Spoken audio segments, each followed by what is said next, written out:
All right, so really quick, it's a little windy out here, but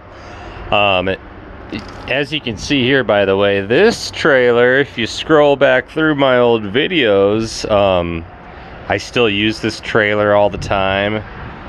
This trailer is so awesome. I mean, it's like a legit off-road trailer.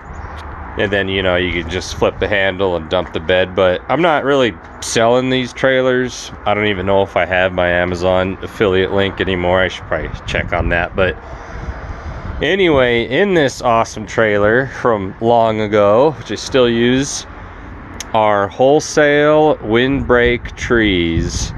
Now, I do have a licensed tree farm. I'm not here to sell you trees, and I don't think I could because I can only sell them in South Dakota. But what these are the notorious Eastern red cedars.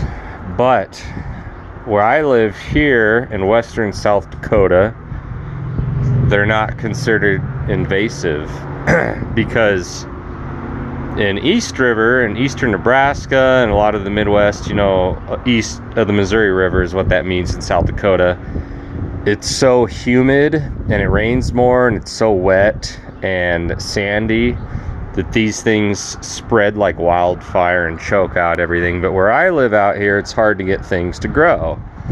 But as you can see here, I'm just making this video to let you guys know that you can go online, and if you're willing to spend a few $100, I think there's 200 in here, you can actually get trees cheap. You don't have to be discouraged to planting trees for windbreak or hunting habitat or just for good looks on your property. I'll show you over here. I'm gonna go around.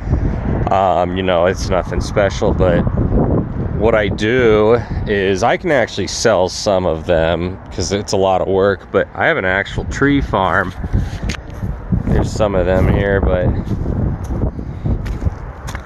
you know, if you kind of see it down there, so as long as you water your trees, you can get like 50 to 200 saplings of all kinds of different species for like $1 to $3 a piece. I mean, it's that cheap. Shipping's not that bad. And then you put them in pots and then you just kind of water them for like, you know, 2 to 5 years. There's an ugly one right there. And yeah, just thought I'm a real big proponent.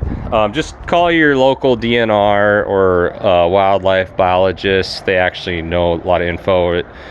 Just make sure the trees, you know, aren't invasive. There's a lot of people who will say they are, but those people might not have grown up in the area you live in. Every place is different. The soil, the climate, the amount of precipitation, when it rains, when it snows, all that stuff affects whether or not a plant species is invasive. But with trees, it's pretty easy to know. Now, wildflowers, shrubs, stuff like that, you got to be really careful with. I don't even mess with a lot of that stuff because noxious weeds are a really serious problem, and you see it all over the United States. So be very careful with noxious weeds, and make sure you buy from a licensed tree farm. They debug these, they make sure there's no seeds in there from noxious weeds. But yeah, check it out. I'll try to put a few links to some tree farms, you know. Some people just want like 5 of these or 10, so then I mark them up a little bit. Don't make that much money, but I might recover some funds, but that's because I have a license. But you know, you should just go plant some trees. You'll be surprised at how your hunting or wildlife, if you don't like to hunt, you'll be so surprised at how much more wildlife you have on your property. And it tremendously increases your property value and holds moisture and all kinds of good stuff. So anyway, thanks for watching. Wholesale bulk trees. I'm excited to go plant them. Subscribe, and I'll see you next time.